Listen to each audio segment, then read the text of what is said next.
যুদ্ধজাহাজ, জঙ্গি মোটর, কামান, বিমান, অস্ত্র, উট, ভাগাভাগির চড়ছে যেন হরির লুট।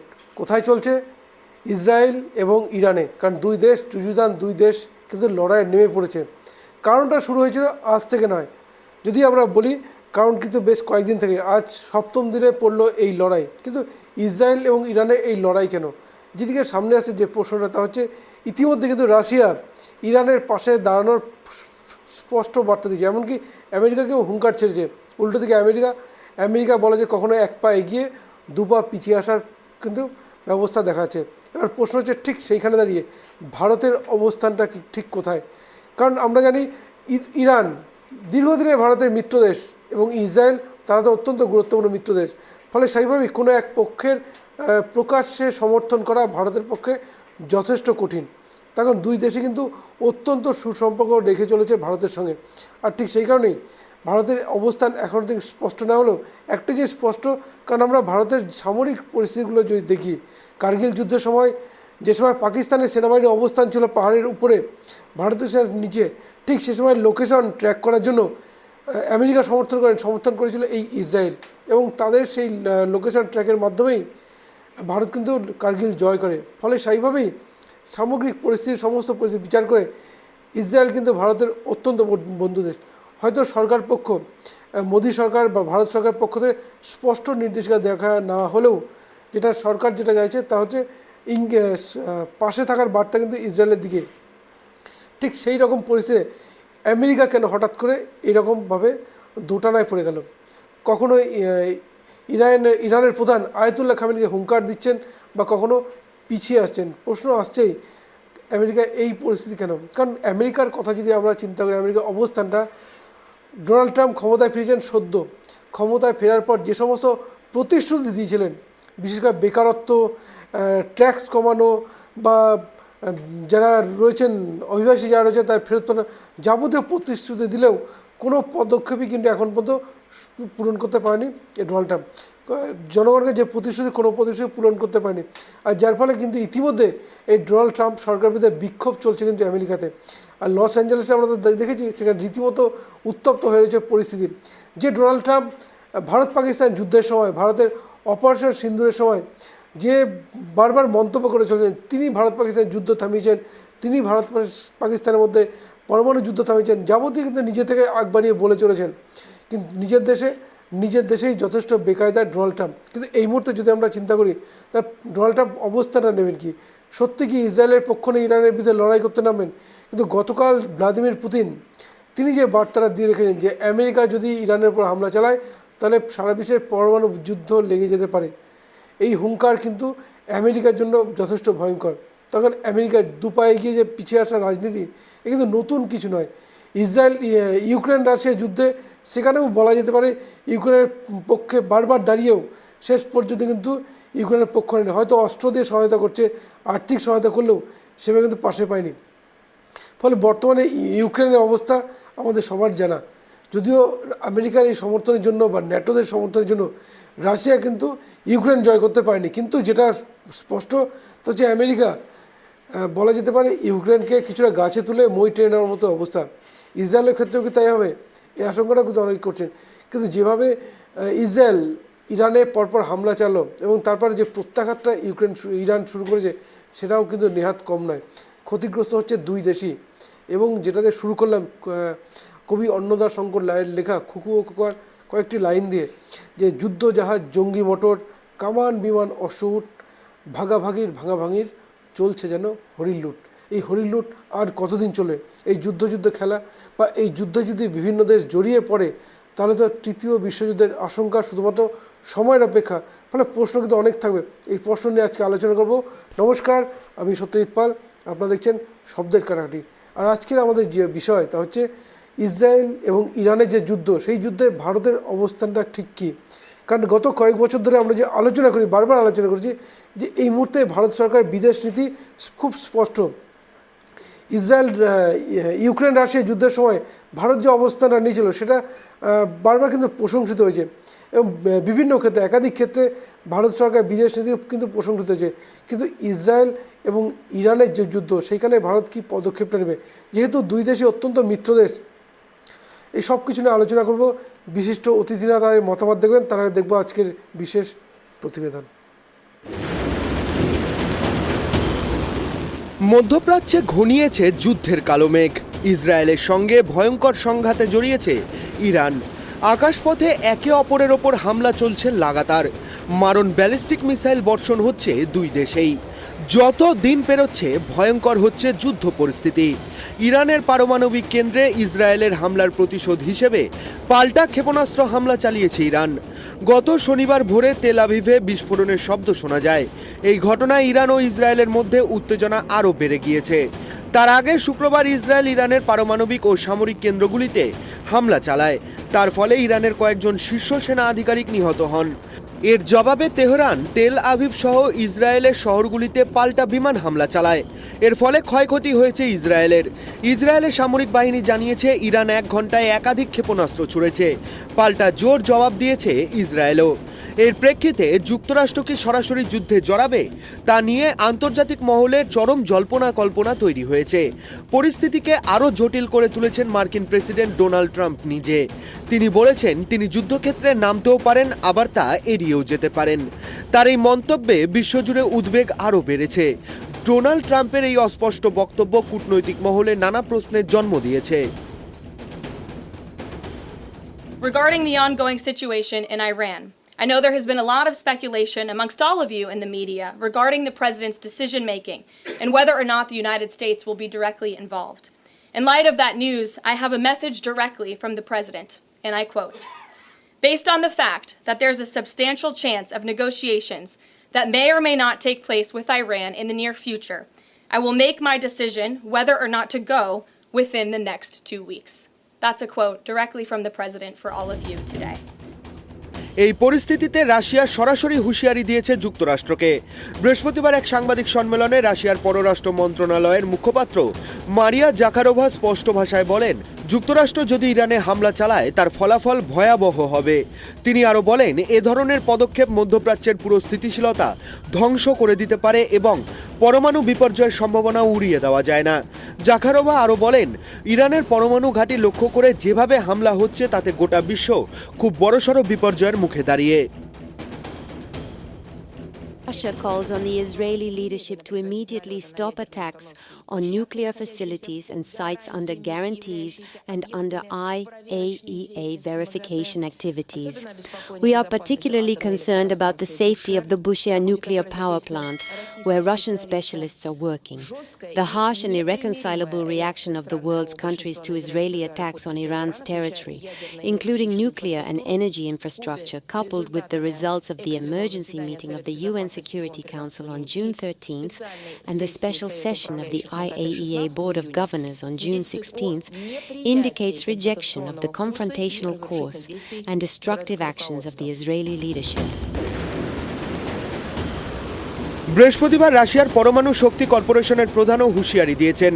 তিনি জানিয়েছেন, ইরানের বুশেহর পরমাণু বিদ্যুৎ কেন্দ্রে যদি ইসরায়েল কোনো রকম হামলা চালায় তাহলে তার পরিণাম ভালো হবে না। চেরনোবিলের মতো পরিণতি হতে পারে বলেও হুঁশিয়ারি দেন তিনি। রাশিয়ার সতর্কবার্তার পর এবার কি থামবে আমেরিকার রণহুঙ্কার? Bureau report, Tribe TV Bangla.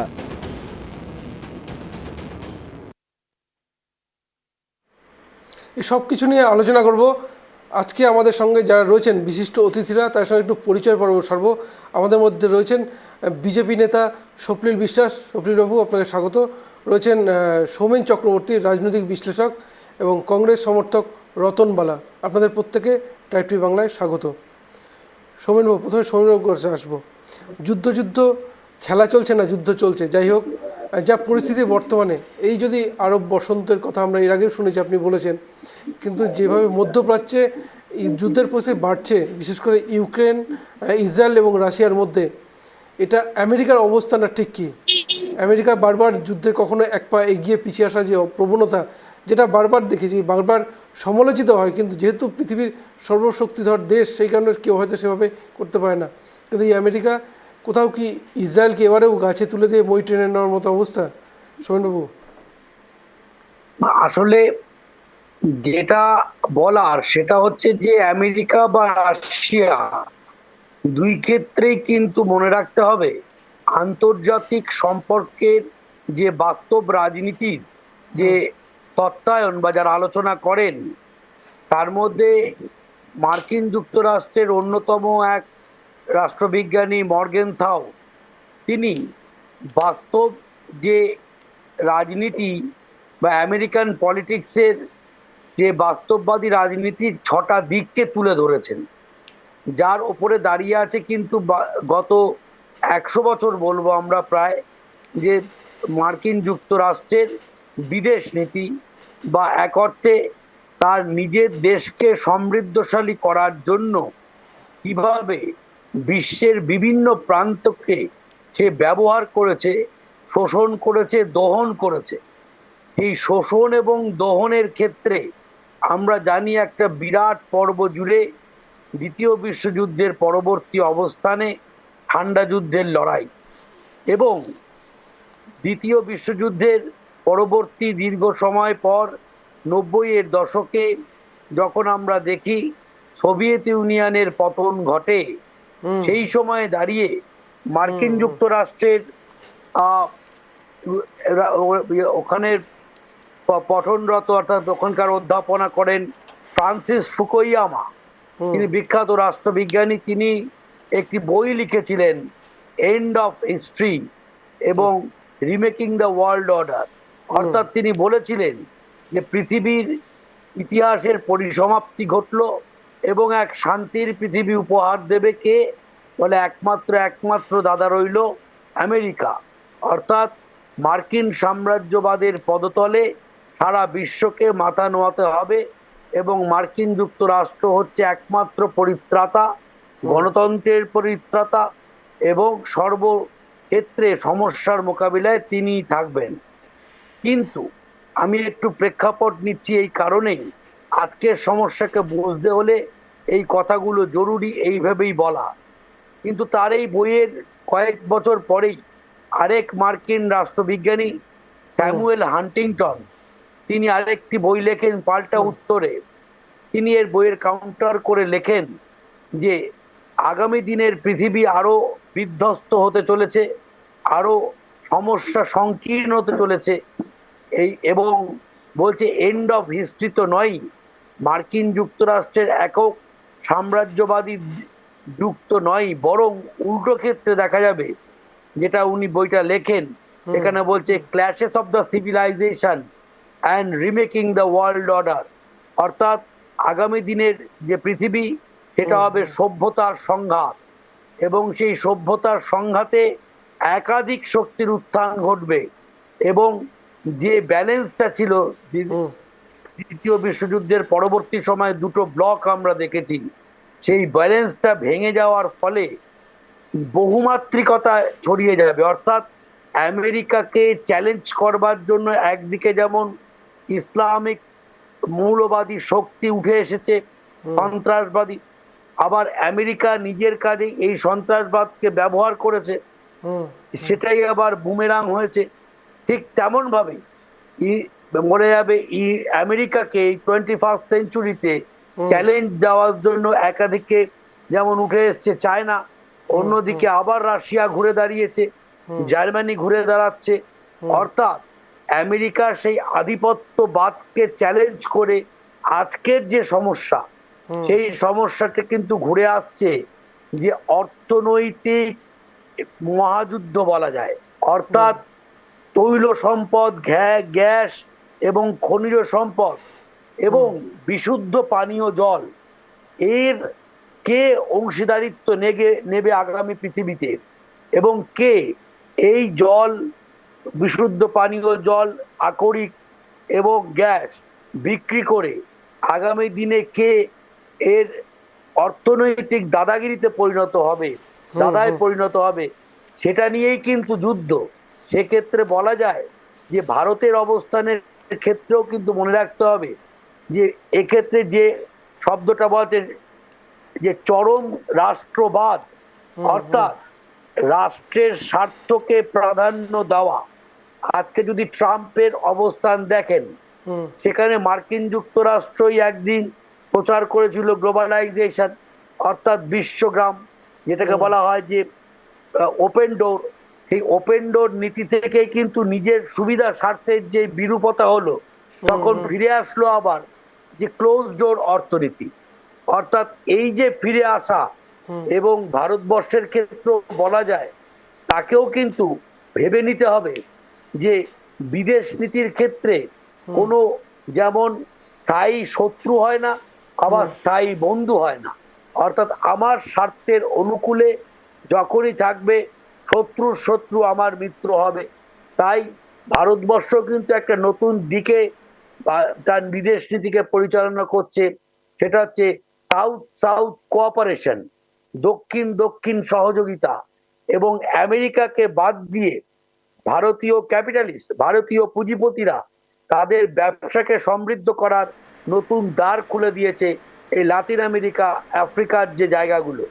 সুতরাং এইভাবে বলা যায়, ভারত তার নিজের স্বার্থের অনুকূলে দেখবে কোন পক্ষে অবলম্বন করতে হবে, এবং সে সেই নিজের স্বার্থকে বিসর্জন দিয়ে শান্তির দিকে যাবে না। কারণ আমি আগেই বলেছি, মর্গেন সাহেবের নীতি বা চাণক্যের নীতি যদি দেখেন, সেখানে আমাদের আছে পরম্পরায় আমরা যেটা ভাবি যে শান্তির মোড়ক, সাদা পায়রা ওড়ানো, অর্থাৎ সেগুলো আছে, কিন্তু পৃথিবীর একটা দিন দেখাতে পারবেন না যেদিন রক্তক্ষয় হয়নি, যেদিন ভাতৃহত্যা হয়নি। অর্থাৎ এভাবে বলা যায় যে কঠোর বাস্তববাদী আন্তর্জাতিক সম্পর্কের যারা আলোচনা করেন, তারা সেক্ষেত্রে যে কূটনীতি নেন, সেক্ষেত্রে এখন চরম রাষ্ট্রবাদ, তাই চরম জাতীয় স্বার্থের অনুকূলে তার পররাষ্ট্রনীতি পরিচালিত হবে। ভারত এর ব্যতিক্রম হবে না বলেই আমার বিশ্বাস। বেশ, স্বপ্নীলবাবু, সৌমেনবাবুর বক্তব্য শুনলেন। এই মুহূর্তে বলা যেতে পারে ভারত সরকার বিদেশ নীতি যদি আমরা বলি, বারবার কিন্তু প্রশংসিত, চর্চা করার কোনো জায়গা নেই।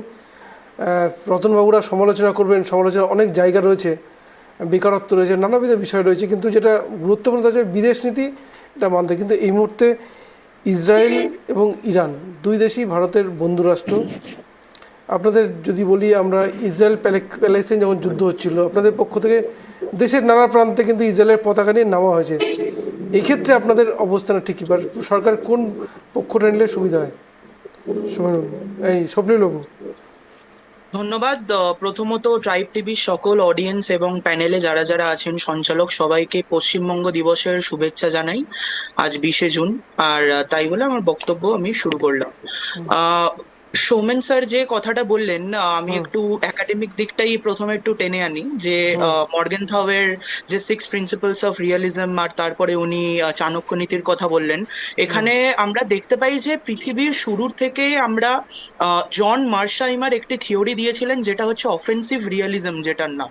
সেইটার আন্ডারে আমরা দেখতে পাই যে দুটো দেশ যখনই নিজেদের ইন্টারাকশনের ক্ষেত্রে যাচ্ছে, তখনই তারা একটা নিজেদের মধ্যে তাদের একটা মিসট্রাস্ট আমরা দেখতে পাই, তাদের মধ্যে একটা আমরা সবসময় একটা সাসপেন্স দেখতে পাই তাদের রিলেশনের মধ্যে।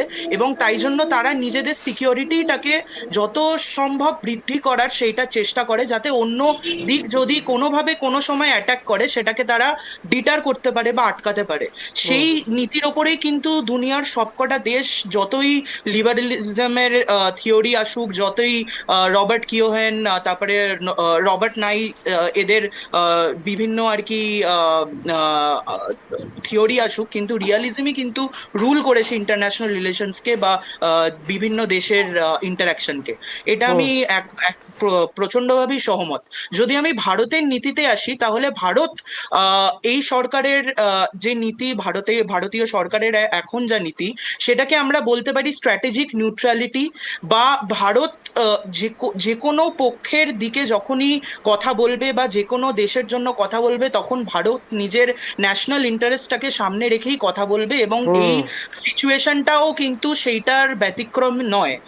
আমরা জানি যে এই সিচুয়েশনে দুদিকেরই যে দেশ আছে ইসরায়েল এবং ইরান, দু দেশ কিন্তু ভারতের জন্য স্ট্র্যাটেজিক্যালি খুবই ইম্পর্টেন্ট এবং দুই দেশের সাথেই ভারতের খুবই ভালো সম্পর্ক আছে। আমরা যদি ইসরায়েলের ক্ষেত্রে কথা বলি তাহলে ইসরায়েল আমাদের যে পরিমাণে টেকনোলজি শেয়ার বলুন বা ডিফেন্সে যেরকম আমরা কোঅপারেশন করি ইসরায়েলের সাথে, যে যে আধুনিক ওরা আমাদেরকে আর্মস অ্যান্ড অ্যামিউনিশন দেয়, সেই সব দিক থেকে ইসরায়েলের একটা ইম্পর্টেন্স আছে ভারতের কাছে। এবং ইসরায়েল হচ্ছে এমন একটা কান্ট্রি মিডল ইস্টে বা ওয়েস্ট এশিয়ান নেশন এরিয়াতে যেটা হলো একটা ডেমোক্রেটিক দেশ, তো সেখান থেকে আমাদের একটা আইডিয়ালেরও একটা ইকুইভ্যালেন্স আছে ইসরায়েলের সাথে, একটা সামঞ্জস্য আছে।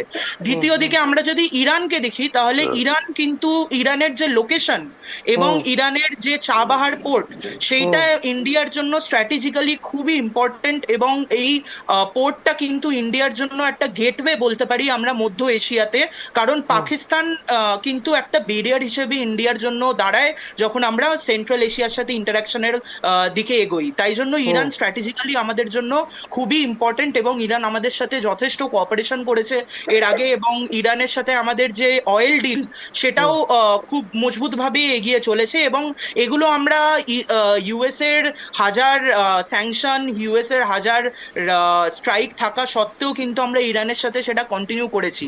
যার জন্য আমরা যদি মিনিস্ট্রি অফ এক্সটার্নাল অ্যাফেয়ার্স এর স্টেটমেন্ট দেখি এই সিচুয়েশনটা হওয়ার পর, মিনিস্ট্রি অফ এক্সটার্নাল অ্যাফেয়ার্স এর যে স্পোক্সপারসন তিনি বারবার বলেছেন যাতে এই সিচুয়েশনটাকে আমরা ডিপলি এটাকে আমরা মনিটর করছি এবং এই সিচুয়েশনটা যাতে ওয়াইডার রিজনাল ইমপ্লিকেশন এটার কোনো না হয়, যাতে, কারণ ওয়েস্ট এশিয়া যদি আনস্টেবল হয়ে যায় সেটা ভারতের জন্য মোটেই একটি ভালো লক্ষণ নয়, কারণ সেখান থেকে আমরা আমাদের বাণিজ্যকে এগিয়ে নিয়ে যেতে চাইছি, ইউরোপের সাথে আরো কানেক্ট করার চেষ্টা করছি। আমরা আইএমইসি বলে একটা করিডোরের ব্যাপার আমরা G20 সময় যখন ভারতে সব দেশ এসেছিল তখন আমরা লঞ্চ করেছিলাম, যেটা কিন্তু ইরানের থ্রু দিয়েই যাচ্ছে এবং সেখানে আমরা দেখতে পাচ্ছি international north south transport corridor, সেখানে আমরা বিভিন্ন প্রজেক্ট সাইন করেছি ইরানের সাথে। তাই জন্য ভারত এই বিষয়ে ভারতীয় সরকার বা আমাদের দল কোনো রকম পক্ষপাতিত্ব বা কোনো দিকে ঝুঁকছে না এবং এটাই আমাদের স্ট্র্যাটেজিক নীতি। আমরা দুই দিকেই বলছি যে শান্তির পথে ডিপ্লোম্যাটিক্যালি আমরা যাতে জিনিসটাকে সলভ করতে পারি। শবীরবাবু, যে ছাত্ররা ফিরে এসেছেন ইরান থেকে, আমরা জানি অপারেশন সিন্দুর, যার ফলে অপারেশন সিন্ধু যে পড়ুয়ারা ছিলেন ইরানে তারা ফেরত এসেছেন, তারা কি বলেছেন একটু শোনাই আপনাদের। जैसे अगर हम अभी करंट सिचुएशन की बात करेंगे जो ईरान में है वो काफ़ी मतलब ख़राब ही बोल सकते हैं आप, क्योंकि जो वहाँ के जो सिटीज़ है वो अभी बिल्कुल भी सेफ़ नहीं है। अगर स्टूडेंट्स की बात करेंगे तो हमारी सिटी थी जहाँ हमारी university that was much safer than other universities, लेकिन जो बाकी यूनिवर्सिटीज़ के बच्चे हैं वो ज़्यादा ड्रेस्टिक सिचुएशंस में है एज़ कम्पेयर टू हमारी यूनिवर्सिटीज़ के। जैसे ही हमारे वहाँ अटैक्स बढ़ने लगे तो हमारे गवर्नमेंट ने जिन्होंने हमें हेल्पलाइन नंबर्स दिए थे उनसे कंटेक्ट करके उन्होंने हमें वहाँ से जल्द इवैक्यूएट किया। हमें जो फैसिलिटी चाहिए थी वहाँ से इवैक्यूएशन के लिए, हमारे पासपोर्ट्स, हमारे लिए बसेस अरेंज करना, हमारे लिए फ़्लाइट्स बुक करना और हमें यहाँ तक पहुँचाना, वो उन्होंने काफ़ी जल्दी किया और बहुत हमारे साथ कोऑपरेटिव रहे थे। सिचुएशन तो दिन ब दिन वहाँ ख़राब हो रही है। तो जैसे हम उर्मिया में रहते हैं तो उर्मिया यूनिवर्सिटी मेडिकल साइंस में थे, वहाँ भी हालात ख़राब हो रही है। तेहरान में तो ज़्यादा ही है, हर दिन वहाँ कम से कम 20 से 25 स्ट्राइक्स हो रही है कैपिटल सिटी में, और रेजिडेंशियल एरिया में ज़्यादा हो रही है जहाँ पे बहुत सारे इंडियन स्टूडेंट पढ़ते हैं। जैसे एक तेहरान यूनिवर्सिटी है, वहाँ के हॉस्टल में भी एक बार अटैक हुआ है, तो वहाँ पे बहुत सारे इंडियन स्टूडेंट को माइनर इंजरीज भी हुई थी। तो हम इंडियन एम्बेसी के साथ कंटिन्यू टच में थे। तो जब हालत ज़्यादा ख़राब होने लगी तो শুনলেন আপনারা ইরান থেকে যে ফিরে এসছে পড়ুয়ারা, ভারতীয় পড়ুয়ারা, তা কি বললেন। ইতিমধ্যে আমাদের মধ্যে যুক্ত হয়েছেন সুকান্ত ঘোষ, ডক্টর সুকান্ত ঘোষ, রাজনৈতিক বিশ্লেষক। সুকান্তবাবু, আপনাকে স্বাগত। রতনবাবু, আপনার কাছে কিছু জানার আছে। যে সময় ডক্টর মনমোহন সিং দেশের প্রধানমন্ত্রী ছিলেন, একটু পিছিয়ে যাই, ইন্দিরা গান্ধী যখন ছিলেন সে সময় 1971-এ আমেরিকার সরকার যে আমন্ত্রণ গ্রহণ করেছিলেন, কিন্তু জল পান না করে তিনি কিন্তু ফিরে এসেছিলেন। অটল বিহারী বাজপেয়ীও কিন্তু তাই। যদি ডক্টর মনমোহন সিং, তিনি কিন্তু একসময় যখন ভারত পাকিস্তানের টক্কর চলছিল ঠিক সে সময় পারভেজ মুশারফের সঙ্গে বসতে হঠাৎ আমেরিকার চালাকিতে বসে পড়েছিলেন। ঠিক এইবার ডোনাল্ড ট্রাম্প নরেন্দ্র মোদীকে আমন্ত্রণ জানালেন, তিনি প্রত্যাখ্যান করলেন। ঠিক সে সময় আমেরিকায় গেলেন পাকিস্তানের সেনাপ্রধান আসিফ মনির। সুতরাং একদিকে স্পষ্ট যে কোনো একটা চক্রান্ত কিন্তু হচ্ছিল। ডক্টর মনমোহন সিং কিন্তু এখানে একটু কিছুটা অসফল বলা যেতে পারে। রতনবাবু, এটা কীভাবে দেখছেন আপনি? হ্যাঁ, শুভ সন্ধ্যা। টাইপ টিভিতে যারা আছেন প্রত্যেককে শুভ সন্ধ্যা। আপনি যখন একটু ইতিহাসের দিকেই গেলেন, আমি একটু ইতিহাসের দিকে যাই, যদিও একটু শুরু করতাম রবীন্দ্রনাথকে দিয়ে। রবীন্দ্রনাথ কোন একটা জায়গায় বলেছেন যে হাসপাতালে একটা টেবিলের উপরে একটা কাটা পা দেখেছিলেন। তিনি বলেছিলেন যে এই পাটা কার? তো বলেছিলেন যে একটা সুন্দরীর পা। তো বলেছিলেন যে সুন্দরীর পা এরকম বিভৎস কেন? এই না সেই সুন্দরীর পা যাকে নিয়ে কবিরা কবিতা লেখে যে যাহা যাহা অরুণ চরণ চলহি, তাহা তাহা স্থল কমল দল খলহি। যেখানে যেখানে অরুণ রাঙা চরণ পড়েছে, সেখানে সেখানে স্থল পদ্ম ফুটে উঠেছে। তো বিভৎস কেন? কারণ বিচ্ছিন্ন হয়ে গেলে কোনো কিছুর থেকে সেটাকে বিভৎস লাগে। তার গোটা অঙ্গ থেকে পাটা কাটা বিচ্ছিন্ন হয়েছিল, তাই তার বিচ্ছিন্ন। কিন্তু আজকে গোটা ভারতবর্ষ জুড়ে দেখুন, পশ্চিম এশিয়া বলে শুধু নয়, গোটা বিশ্বের দিকে তাকান, দেখুন একে অপরের থেকে বিচ্ছিন্ন। কোন জায়গায় শান্তির বাণী শোনানোর কেউ নাই, একে অপরের তাদের লাভ লোকসান নিয়ে কিন্তু ব্যস্ত আছে। আপনি যখন মনমোহন সিং এর কথা বললেন এবং আরো কথা বললেন, এই যে পাকিস্তানের সাথে ইরানের সম্পর্কটা একটু বলি। কারণ আপনি দেখুন, ইরানে যিনি ধর্মীয় গুরু আছেন, তিনি কিন্তু শিয়া সম্প্রদায়, ঠিক আছে? হ্যাঁ, ইসলামের প্রারম্ভিক যুগে আরবে খিলাফতের উত্তরাধিকার নিয়ে প্রচন্ড ঝগড়ার পর দুভাগে বিভক্ত হয়ে শিয়া আর সুন্নি আলাদা সম্প্রদায়ের সৃষ্টি হয়। সেই ঝগড়া আজও চলছে, আজও দুটি দলকে তারা আলাদা করে রেখেছে। সুন্নিরা ভারতে ও অন্য ইসলামিক দেশে সংখ্যার দিক থেকে বেশি, কেবল ইরানে শিয়ার সংখ্যা বেশি। এই যে শিয়া সম্প্রদায়ের সংখ্যা সবচেয়ে বেশি ইরানে, এবং শিয়া উনি কিন্তু ধর্মীয় গুরু কিন্তু কি বার্তা দিয়েছে আপনারা যদি ভালো করে শুনেন, উনি উনি কিন্তু বারবার ওনার ধর্মের কথা কিন্তু বলে আসছেন। এই ইহুদিদেরকে হিটলার 60 লক্ষ ইহুদি নিধন করেছিলেন। কারণ ইহুদিকে আমরা যেটা মানে বিশ্বের সবাই মনে করি যেটা একটা উন্নত জাতি, এবং এরা টেকনোলজি শিক্ষা দীক্ষা সবার থেকে এগিয়ে। তাই যদি হয় সত্যেন্দ্র বাবু, যুদ্ধ জিনিসটা কি ভালো? কি তাদের কারণ? তারা বলছে, এখানে ব্যাখ্যা করছে যে ইসরায়েল আর ইরানের মধ্যে যুদ্ধের মূল কারণটা কি? বলছে ইরাক নাকি পারমাণবিক বোমা তৈরি করছে। এই পারমাণবিক বোমা তৈরি করলে ইসরায়েলের উপর সেই বোমা ফেলতে পারে, সেই কারণ দেখিয়ে কিন্তু ইসরায়েল এই পারমাণবিক বোমা বন্ধ করার জন্য কিন্তু ইরাকের উপর হামলা করছে। এই তো কারণ। এবার আসি, আপনি যেটা বললেন ভারতের এতে কি লাভ? রতনবাবু, আরো কারণ আছে। যে জঙ্গি সংগঠনগুলো রয়েছে, হামাস, হিজবুল্লাহ, হুতি, এদের পেছনে আমি বলি আপনাকে 2012 থেকে 2022 সাল পর্যন্ত এই ইরান সরকার, আয়াতুল্লাহ খামেনি সরকার অন্তত $16 বিলিয়ন মার্কিন ডলার খরচ করেছে এই জঙ্গিগুলোকে বলা যায় লালন পালন করার জন্য। না শুনুন, ইসলামিক কান্ট্রিগুলোর মধ্যে যারা ধর্মীয় ভাবাবেগের উপরে ভিত্তি করে যারা রাষ্ট্র পরিচালনা করে, তাদের মধ্যে কিন্তু আপনি দেখবেন যে এরকম যে জঙ্গি সংগঠনগুলো কিন্তু সেখানে আছে এবং তারা থাকে। আমরা আফগানিস্তানও দেখেছি, সে তালিবানি জঙ্গি, তারা লাদেনকেও দেখেছি। এবার আপনার পরের প্রশ্ন আসি, আপনি যেটা বললেন যে এখান থেকে ভারতের কি লাভ ক্ষতি?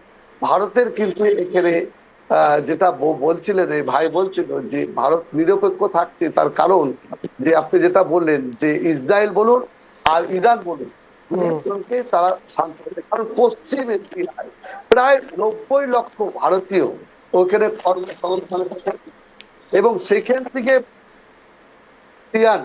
মার্কিন মানে বিদেশ সম্পদ বা টাকা, সেই টাকা কিন্তু আমাদের রিজার্ভ হয়। সেই রিজার্ভের টাকা দিয়ে কিন্তু আমরা বিপুল পরিমাণে ওখান থেকে তেল নিয়ে আসতে পারি, এবং ওইখানকার যে লোহিত সাগর আছে সেই সাগরের মধ্যে দিয়ে কিন্তু আমরা পণ্যবাহী জাহাজের মধ্যে দিয়ে প্রচুর সম্পদ আমরা এই দেশে নিয়ে আসি।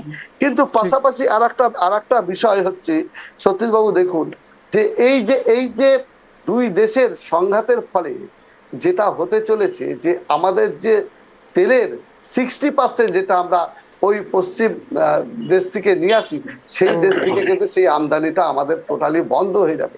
বন্ধ হলে কিন্তু গোটা সমস্ত আমাদের এশিয়ার এই সমস্ত দেশগুলোতে কিন্তু একটা সংকট দেখা দিবে। তাই এই জায়গা থেকে আমরা মনে করি যে ভারতবর্ষের যে ছেলেটাকে দেখালেন, তারা বলছিল যখনকার পরিস্থিতি দিনের দিন খারাপ হতে চলেছে, এই যুদ্ধ কোথায় গিয়ে থামবে তা কিন্তু আমরা বলতে পারছি না। আর তিনি যেটা পাকিস্তানের সেনাপ্রধানের সাথে বৈঠক করেছেন বা বৈঠক করে তিনি যেটা বুঝাতে চাচ্ছেন, আচ্ছা আজকে সতীশবাবু বলুন তো, আজ রাজনীতি করার জায়গা নেই এখানে, যেহেতু আপনি আন্তর্জাতিক বিষয় নিয়ে আলোচনা করছেন, আমাদের যে বৈদেশিক নীতি বা আন্তর্জাতিক স্ট্যান্ড পয়েন্টটা কি আমরা তো ঠিক বুঝতে পারছি না। আমাদের দেশের বৈদেশিক নীতিটা কি? আমরা বলেছি কোন দেশের পক্ষে নাই, ইসরায়েলের পক্ষেও নাই, ইরাকের পক্ষে নাই, এখানে কিন্তু সরাসরি পাকিস্তান ইরাকের পক্ষে, হ্যাঁ ইরানের পক্ষে নাই, পাকিস্তান কিন্তু সরাসরি ইরানের পক্ষে যাচ্ছে, চীন কিন্তু ইরানের পক্ষে যাচ্ছে। কিন্তু দেখুন আমরা নিউট্রাল থেকে, পাকিস্তানের কথা কিভাবে বললেন? পাকিস্তানের সেনাপ্রধান তো ডোনাল্ড ট্রাম্পের সঙ্গে বৈঠক করছে, কিন্তু তার আগে তারা ঘোষণা করেছে আমরা কিন্তু ইরানের পাশে দাঁড়াবো, কারণ ওদের যে ধর্মীয় যে সম্প্রদায়ের যে দুটো ভাগ, তাতে পাকিস্তানের মধ্যে কিন্তু এই শিয়া সম্প্রদায়ের মানুষ কিন্তু প্রচুর পরিমাণে আছে। হ্যাঁ, তারা কিন্তু তাদের নিজের সম্প্রদায়ের পাশে গিয়ে দাঁড়াতে চাচ্ছে। ঠিক। সুকান্ত, বিষয়টা 2024 সালের 1 এপ্রিল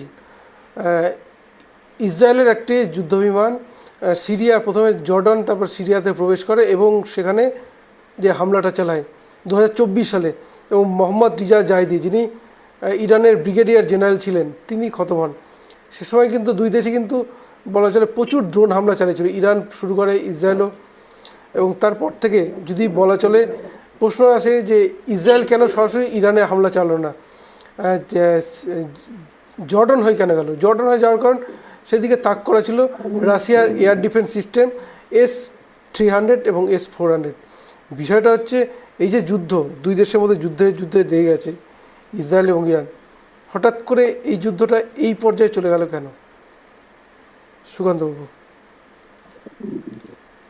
দেখুন, আন্তর্জাতিক রাজনীতিতে কিরণকরা যে কাজ করে, সেই কিরণকদের কাজ কিন্তু স্থিতিশীল নয়, এবং প্রত্যেকটি রাষ্ট্রের সঙ্গে সম্পর্কটা নির্ভর করে। এবং সবচেয়ে বড় বিষয়, আমরা এমন একটি রাষ্ট্রপ্রধানকে পেয়েছি, এমন একজন যিনি স্যাম আঙ্কেল, আমি একদমই তার নামটা এই মুহূর্তে নিচ্ছি না, তার হটকারিতা বলবো না, এটা হতে পারে তার কোনো রাজনৈতিক চাল হতে পারে, বা তিনি এইভাবেই হয়তো রাজনীতি করতে ভালোবাসেন, আমরা তাই দেখছি। তিনি কিন্তু মানে কখনো কোন বক্তব্য রাখছে, কখনো তিনি বলছেন পাকিস্তানকে আমরা সহযোগিতা করব, এবং ভারতবর্ষের সঙ্গে আমাদের সহযোগিতা রয়েছে। আমি বুঝতে পারছি না, তিনি কিন্তু ব্যবসা বাণিজ্যের কথাই বলছেন না, যে ভারতের সঙ্গে একটা ট্রেড ইয়ে রয়েছে। তার মানে কি এই ট্রেড এসব ব্যাপারে জুজু দেখিয়ে ভারতকে, সে বিক্রম মিস্ত্রি কি বললেন সেটা আমার কাছে বড় ইয়ে নয়, কারণ যুদ্ধে যখন, যুদ্ধ বলবো না, ঘাত প্রত্যাঘাত যে ভাষায়, সেখানে কিন্তু এই ডোনাল্ড ট্রাম্প টুইট করেছেন, তারপরে প্রধানমন্ত্রীকে কোনো বক্তব্য রাখতে দেখি। আমার প্রশ্ন যে প্রত্যেক দেশের রাষ্ট্রপ্রধান তার বক্তব্য, তার পররাষ্ট্রনীতি হয়তো সাধারণ মানুষের কাছে বোধগম্য নাও হতে পারে, তাও জানানোটা প্রয়োজন। আমি রতনদার সঙ্গে সহমত যে কোথাও কি আমাদের পররাষ্ট্রনীতির সঠিক বোঝাটা দায় হয়ে দাঁড়িয়েছে। মানে আমরা পঞ্চশীল নীতি, বহু নীতির কথা জানি, কিন্তু আমরা কখনোই বুঝতে পারছি না যে ভারতবর্ষটি কোন দিকে এগিয়ে যাচ্ছে। এখন যেমন রাশিয়ার ক্ষেত্রে পরিষ্কার ভাবে একটা বার্তা কিন্তু আমেরিকাকে দিয়েছে, ইসরায়েল মূলত ইরানকে বার্তা দিচ্ছে, আবার ইরানও পরিষ্কার ভাবে বলেছে এটা একটা বিশাল বড় মানে দায় চোকাতে হবে ইসরায়েলকে, এবং আমেরিকাকেও মানে এটা কিন্তু অন্যভাবে রাশিয়া বুঝিয়ে দিয়েছে। আমাদের ক্ষেত্র থেকে কিন্তু এটা বারবার বলা হচ্ছে যে আমরা একটা দূরত্ব রেখে চলছি, আমরা ইউক্রেন রাশিয়া যুদ্ধের সময় মধ্যস্থতা মানে হঠাৎ গিয়ে তিনি চেষ্টা করেছেন প্রধানমন্ত্রী জেলেনস্কি এবং ডোনাল্ড ট্রাম্প ভ্লাদিমির পুতিনকে বোঝাতে। কিন্তু আমার কোথাও গিয়ে না এই অপারেশন রাইজিং লায়ন যেটা যখন শুরু হয় সেটা কিন্তু পরিষ্কারভাবে কিন্তু আমেরিকা কোনোভাবে যুক্ত নেই আমি মনে করি না। কারণ আমেরিকারই এটা যুদ্ধ লোকারন্তরে, কারণ আমেরিকা কিন্তু ইসরায়েলকে একটা শিখণ্ডী বানিয়ে এই চেষ্টাটা সে করছে। এবং পরবর্তীকালে যখন 2 Promise 3 যেই মানে পরবর্তী অ্যাটাকটা ইরান করে 2 Promise 3, সেখানেও কিন্তু তারা কিন্তু তাদের সামরিক ক্ষেত্র এবং সবচেয়ে বড় কথা হাসপাতাল এইসব জায়গায় কিন্তু অ্যাটাক করেছে। এবং আরেকটি বিষয় হলো যে এটাও আমরা কিন্তু জানি যে ইসরায়েলের যে এরকম ব্যালিস্টিক মিসাইল আছে যা রয়েছে তা কিন্তু ইরানের ভূগর্ভস্থ যে বেসিক্যালি যে ইগুলো হচ্ছে পারমাণবিক, যেটা ইসরায়েল অভিযোগ করে আসছে যে পারমাণবিক বিভিন্ন রকম পরীক্ষা নিরীক্ষা চলছে, তো ওরা তো বারবার বলছে আমরা শান্তিপূর্ণভাবে করছি। সেই পর্যন্ত যাওয়ার ক্ষমতা কিন্তু ইসরায়েলের যে যা রয়েছে ইসরায়েলের কাছে ব্যালিস্টিক মিসাইল বা সেগুলোর ক্ষমতা নেই। এবং এয়ার ডিফেন্স সিস্টেম, যে ইসরায়েলের এয়ার ডিফেন্স সিস্টেম নিয়ে বারবার কথা হতো এবং আমরা আয়রন ডোম বলতাম, সেটাও কিন্তু এখন দেখা যাচ্ছে খুব একটা কার্যকারী হচ্ছে না। কারণ আমি এটাই বলতে চাইছি আমেরিকা কিন্তু অলরেডি ইসরায়েলের পাশে আসবার চেষ্টা একদম করেছিল, মানে সর্বান্তভাবে। কিন্তু যখন তারা দেখছে সোভিয়েত ইউনিয়ন এতদিন চুপ থাকার পর পরিষ্কার কিন্তু একটা বার্তা দিয়েছে যে ইরানের পাশে তারা রয়েছে। কিন্তু এখনো পর্যন্ত ভারতের জোট নিরপেক্ষতা নীতি আমরা সকলেই জানি, কিন্তু জোট নিরপেক্ষতা নীতির প্রাসঙ্গিকতা বর্তমানে কতটা রয়েছে আমরা নিজেরা যারা রাষ্ট্রবিজ্ঞান একটু একটু পড়ি আমরা জানি। তো সেখানে দাঁড়িয়ে কোনো আজকে আমরা ইসরায়েলের সমর্থন বেঞ্জামিন নেতানুর পাশে ভারতবর্ষ জবে থেকে মোদী এসেছেন বহুবার ভিজিট করেছেন, বহু কিছু চুক্তি হয়েছে, কিন্তু আমি আবারও বলতে চাই এই অঞ্চলের শান্তি বিঘ্নিত করার পেছনে আমেরিকার মদত রয়েছে। আর আমেরিকা একটা বড় সমস্যা হচ্ছে রিচার্ড নিক্সন থেকে হেনরি কিসিঞ্জার থেকে শুরু করে সকলেই এরা প্রত্যেকেই মুখে যাই বলুক না কেন এদের নিজস্ব যে মানে লাভ লোকসান এগুলো দেখেই এরা আন্তর্জাতিক রাজনীতিটা চালনা করে। এদের কাছে কিন্তু তাদের আর্মস অ্যামিনিশন কতটা বিক্রি হচ্ছে সেটা কাম্য, এরা কিন্তু শান্তি বজায় রাখার পক্ষে নয়। এবং আরেকটি কথা, ডোনাল্ড ট্রাম্পকে মার্কিন কংগ্রেসের একজন আছেন টম পেইন, তিনি কিন্তু পরিষ্কার বলেছেন অ্যাকচুয়ালি রাষ্ট্রপতি শাসিত শাসন ব্যবস্থা, রাষ্ট্রপতি যুদ্ধ ঘোষণা করতে পারে, শান্তিও ঘোষণা করতে পারে, কিন্তু মার্কিন কংগ্রেসকে অন্ধকারে রেখে করা হয়েছে। ইভেন ডোনাল্ড ট্রাম্পের দেশের লোক বা সংবাদ মাধ্যম কিন্তু চরম বিরোধিতা করছে যে এই জায়গাতে আমেরিকা যেন মধ্যস্থতা না করে। কিন্তু আমেরিকার ডোনাল্ড ট্রাম্প কিন্তু একটু অন্য ধরনের রাজনীতি করছে। তিনি ঠিক কি রাজনীতি করছে তাকে প্রেডিক্ট করা বা প্রেডিকশন করা এই মুহূর্তে সম্ভব নয়। কিন্তু ইসরায়েল যে জায়গাতে আজকে আমেরিকার মাধ্যমে এতটা দূরে গিয়েছে, ওরা ভেবেছিল ব্যাপারটা খুব সহজ, কিন্তু এই ব্যাপারটা একদমই সহজ নয়। এবং এর মাধ্যমে কিন্তু মানে দুটো বিশ্বে আবার একটা বিশ্বযুদ্ধের আভাস আমরা শুনতে পেয়েছি, কিন্তু সেটা হবে না, এটাও ঘটনা সত্যতা, সেই বিশ্বযুদ্ধ হবে না। কারণ আমরা আমেরিকা এবং রাশিয়া তারা তাদের জায়গাটা ভালো মতো জানে। কিন্তু এই যুদ্ধে আমি আবারও বলছি, যেটা রতনদা একটু আগে বললো, মানে ধর্মীয় বিষয় তো রয়েছে এবং পাকিস্তানকে বেস করার চেষ্টা কিন্তু আমেরিকা করবে। এর জন্য কিন্তু পাকিস্তানের সঙ্গে সখ্যতাটা বজায় রাখছে যে তাদের তো একটা জায়গা লাগবে, বেস, সেই বেসটা হচ্ছে পাকিস্তান। এবার আসিফ মনির সঙ্গে তিনি বৈঠক করলেন মানে এটাও সত্যটা ভাবতে হবে যে তার কিন্তু গুরুত্ব রয়েছে, পাকিস্তানকে নস্যাৎ করে দিয়েছে, পাকিস্তানের কথা শুনছে না, এগুলো ধোপে টিকছে না। কারণ তারা পাকিস্তান কে ওরা জানে যে পাকিস্তানের কাছে গোলা বারুদ আর্মস অ্যামিনিশন অনেক বেশি কাম্য। ওরা স্টেবল ইকোনমি চায় না, ওরা চায় এদের দেশটা এরকমই থাক। কিন্তু ভারতবর্ষ তো সেরকম দেশ নয়। কিন্তু এখনো পর্যন্ত আমি অন্তত কিছু কিছু জায়গায় সন্দিহান যে ভারতের বিদেশ নীতি ঠিক কোন জায়গায় যাচ্ছে, ভারত কি চাইছে, তার পিসফুল কোএক্সিস্টেন্স সবই বুঝতে পারলাম। কিন্তু কখনো কখনো আবার এটাও বলা হয়েছে বিভিন্ন, আমি জানি না সংবাদ মাধ্যমে নাম নিচ্ছি না, সেখানে সাইপ্রাসে গিয়ে তুরস্ককে দেখে নেওয়ার কথা বলেছে, সেখানে আমাদের প্রধানমন্ত্রী মানে দারুণ ইয়ে করেছে, বা এবং ওখান থেকে সাইপ্রাস থেকে তিনি বাফার স্টেট দেখে এসছেন। এইগুলো গল্প কথা কাহিনী আন্তর্জাতিক রাজনীতি মানে না। আন্তর্জাতিক রাজনীতি মানে তুমি কতটা কূটনৈতিক ভাবে তোমার জাল বিস্তৃত করতে পেরেছো। সেই জায়গায় দাঁড়িয়ে আমি মনে করি আসিফ মুনিকে যদি এতটা সাদরে গ্রহণ করে আমেরিকা, সেখানে কিন্তু এটাও ভাবতে হবে, যেটা সত্য আপনি বলতে চেষ্টা করলেন যে ভারতবর্ষ সেখান থেকে বেঁচে গেছে, তিনি আলোচনায় বসেনি, এটা গুরুত্বপূর্ণ নয়। কারণ ডোনাল্ড ট্রাম্প যা ইচ্ছে বলবে, ডোনাল্ড ট্রাম্পকে প্রেডিকশন করা মানে বক্তব্য, আমি কিন্তু বক্তার মানে অবজার্ভ করে বলছি সত্যতা, মানে তার বক্তব্যগুলো মানে একদমই সেলফ কন্ট্রাডিক্টরি। ঠিক। সোমেনবাবু, ডোনাল্ড ট্রাম্পের কথাই যখন উঠলো, খুব অল্প কিছু সময় হলো ক্ষমতায় ফিরেছেন এবং ক্ষমতা দখল করার পর বারবার কিন্তু বিতর্ক আমরা জেনারেলাইজকে সঙ্গে বিশেষ করে প্রকাশ্যে ঝামেলা করতে দেখেছি। এমন পরে উত্তপ্ত বাক্য বিনিময় হয়তো দুই দেশের রাষ্ট্রপ্রধান কখনো এর আগে করেননি, যেটা ডোনাল্ড ট্রাম্প এবং জেনারেলাইজকে করেছিলেন। এবং ভারত পাকিস্তানের যে যুদ্ধের সময় আকবরে নিজেই যুদ্ধ থামিয়েছেন, যে বারবার বিবৃতি দেওয়া ডোনাল্ড ট্রাম্প করেছেন। আমেরিকার কথা যদি চিন্তা করা হয়, আমেরিকায় লস অ্যাঞ্জেলেসে এই মুহূর্তে যা পরিস্থিতি আমাদের সকলের জানা, এবং ইসরায়েল ইরান যুদ্ধের মধ্যেও আমেরিকা কিন্তু জড়িয়ে। ডোনাল্ড ট্রাম্প আমেরিকার এই মুহূর্তে ঠিক ডোনাল্ড ট্রাম্প কোন পথে যেতে চাইছেন সোমেনবাবু?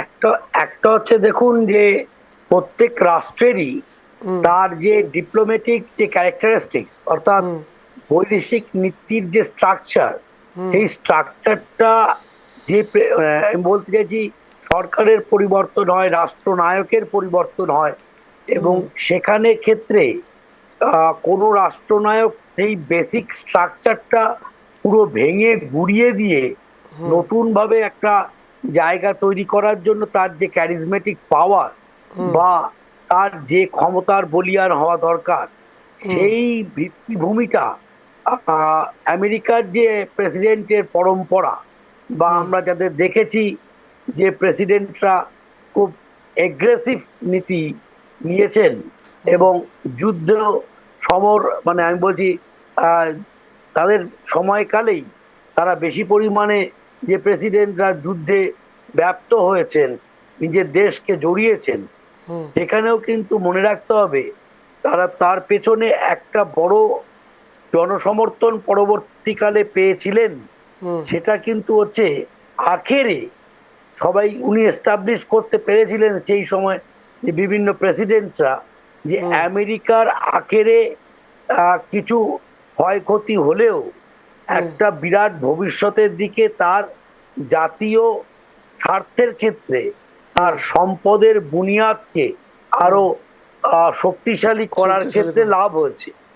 খুব অতি সাম্প্রতিক ভাবে আমরা দেখি যখন ইরাককে যে সাদ্দাম হোসেনকে পারমাণবিক বোমা তৈরি করছে, বিশ্বের পক্ষে ক্ষতিকারক, অর্থাৎ সেখানে আমরা দেখেছি যে আমরা খুব পরিচিত, যে আমরা জানি যে ন্যায় নীতির অন্যতম তাত্ত্বিক নেতা বলে সুপরিচিত অধ্যাপক যে জন রলসের থিওরি অফ জাস্টিস, এবং পরবর্তীকালে যা অমর্ত্য সেনের ক্রিটিক করেন, সেখানেও জন রলসও দেখেছি অনেক ক্ষেত্রে এই আমেরিকার যে ইরাক আক্রমণ তাকেও কিন্তু অনেক ক্ষেত্রে প্রকারান্তরে সমর্থন জুগিয়েছেন। অর্থাৎ সেখানে যে ন্যায় নীতির কথা বলে আমেরিকা, যে গণতন্ত্রের পরিত্রাতা বলে বিভিন্ন ক্ষেত্রে, আমি এর আগে আমার প্রারম্ভিক বক্তব্য তুলে ধরেছি, যেটা হচ্ছে যে আর্থিক সমৃদ্ধিটাকে তারা প্রায়োরিটি দিয়েছে।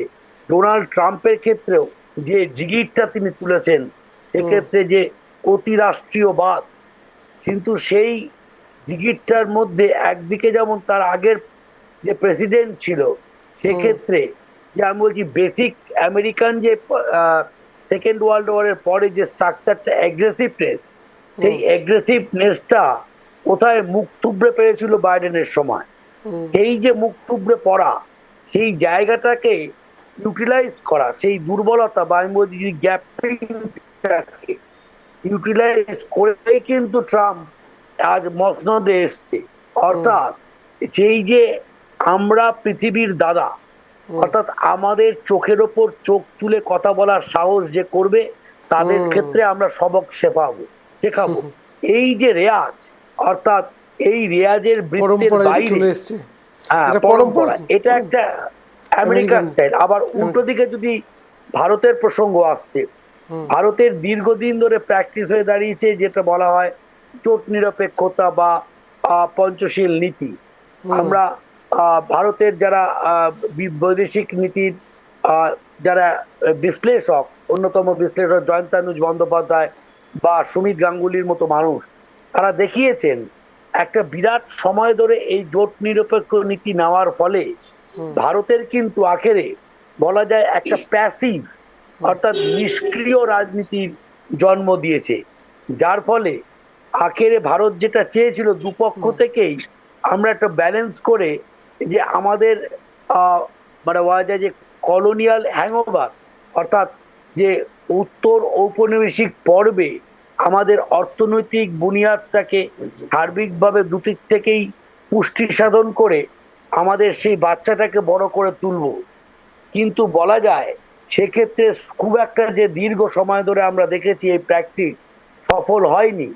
রাজীব গান্ধীর সময় আমরা দেখেছি এরকম এই জোট নিরপেক্ষতার যে প্যাসিভিটি অর্থাৎ একটা দুর্বল নিষ্ক্রিয়তার ফলেই কিন্তু আমরা দেখেছি ভারত অনেক ক্ষেত্রেই তার বৈদেশিক নীতির ক্ষেত্রে যে অনেকগুলো স্ট্র্যাটেজিক জায়গা সে হারিয়ে ফেলেছে, যেটা কিন্তু যেটা বলা হয় পরবর্তীকালে যে লজিস্টিক হাব হিসাবে বিভিন্ন ক্ষেত্রে আমরা ব্যবহার করতে পারতাম, সেগুলো অন্যান্য দেশ চায়না বা আদার্সরা ইউটিলাইজেশন করেছে।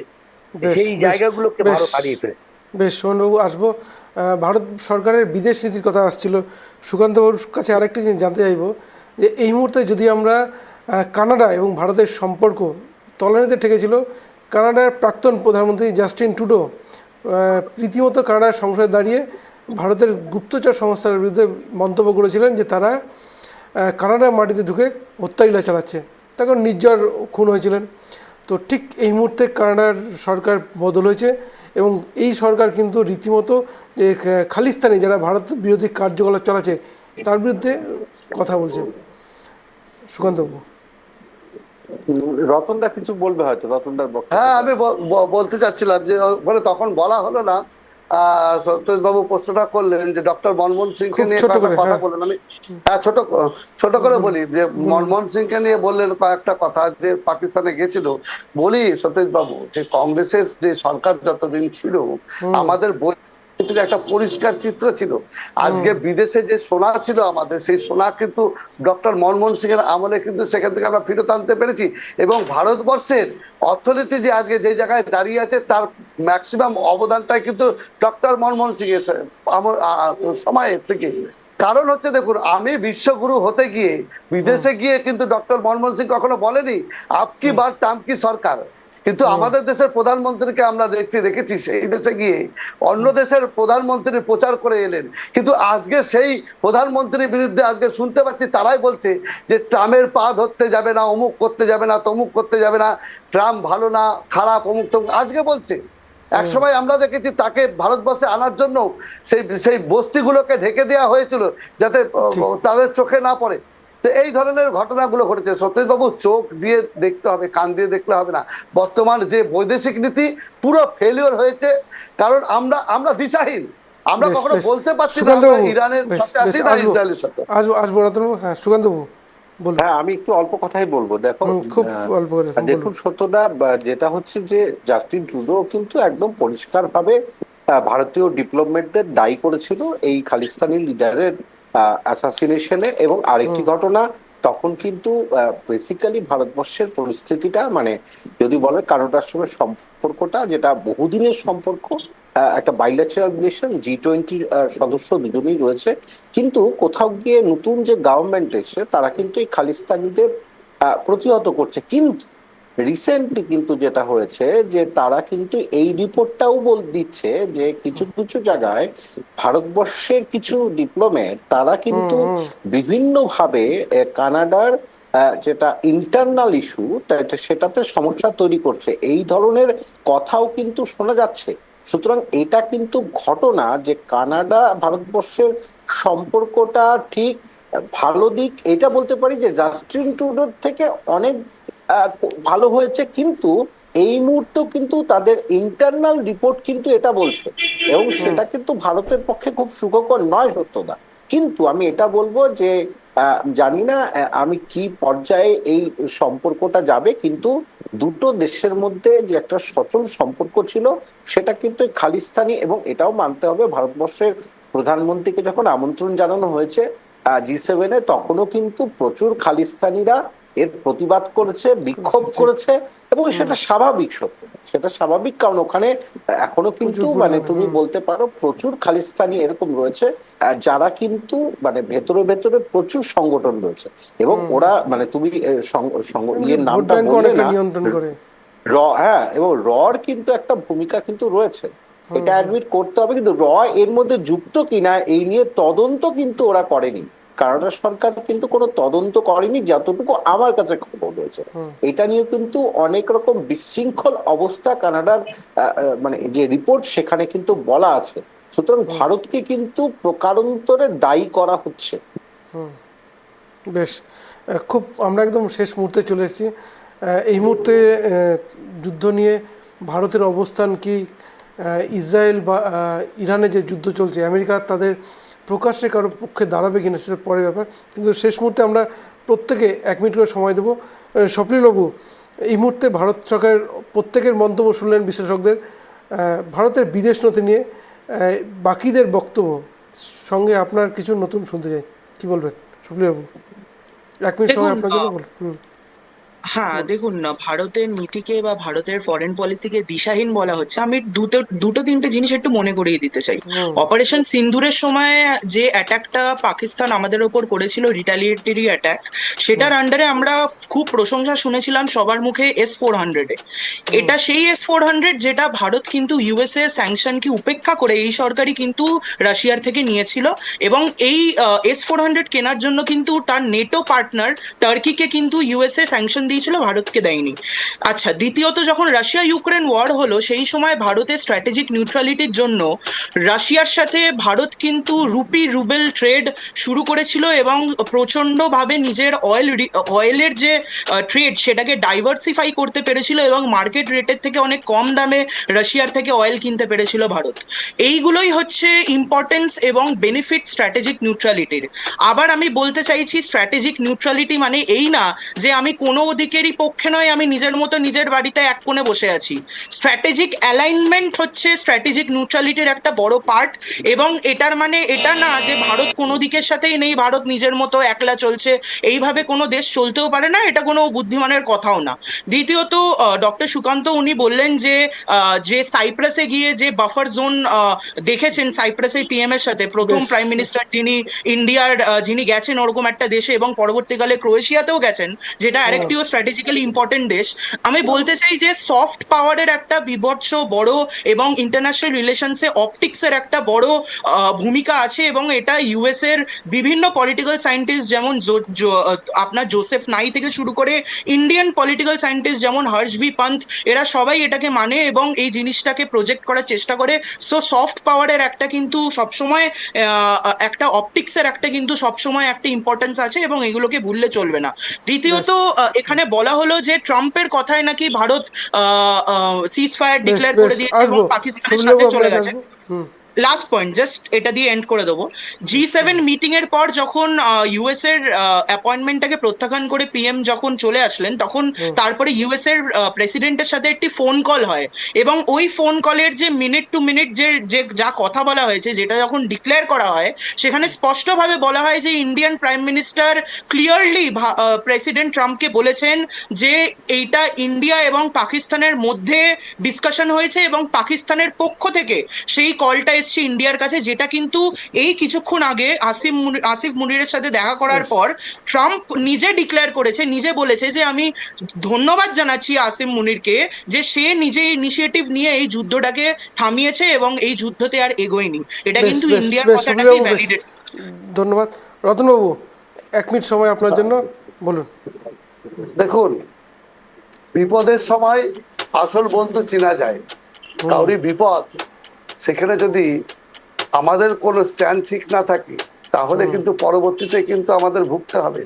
আমরা কিন্তু এখনো বৈদেশিক নীতি যেটা বলা হচ্ছে আমরা কিন্তু কোনো পক্ষে করতে পারছি না। আজকে বলুন তো, আমাদের ভারতবর্ষে যে সমস্ত দেশগুলো আছে, প্রতিবেশী দেশগুলো আছে, কার সাথে আমাদের দেশের সম্পর্ক ভালো? কাউরির সাথে আমাদের দেশের সম্পর্ক ভালো নয়। কোথাও যেন মনে হচ্ছে যে কোথাও যেন অস্থিরতার একটা বাতাবরণ চলছে। দেখুন আমাদের পশ্চিম যে দেশগুলো আছে আমাদের গোটা, সেখানে দেখবেন সংখ্যালঘু আমরা যাকে মুসলিম সমাজের সম্প্রদায়ের মানুষ কিন্তু গোটা জায়গাতে ভর্তি হয়ে আছে, সমস্ত জায়গাতে। কিন্তু সেখানটাতে কিন্তু আমাদের যে দেশ, আমরা শুধু জাতপাত, ধর্মীয় মেরুকরণ, হিন্দু হিন্দু করে করে কিন্তু আজকে আমাদের একঘরে হয়ে যেতে হয়েছে। তো আগামী দিনে আমরা মনে করি আমাদের বৈদেশিক নীতির আরো উন্নতি হওয়া দরকার আছে, যেটা এই সরকারের দ্বারা দেখতে পাচ্ছি না। বেশ, ধন্যবাদ রতনবাবু। সৌমেনবাবু, 1 মিনিট সময় আপনার জন্য, বলুন।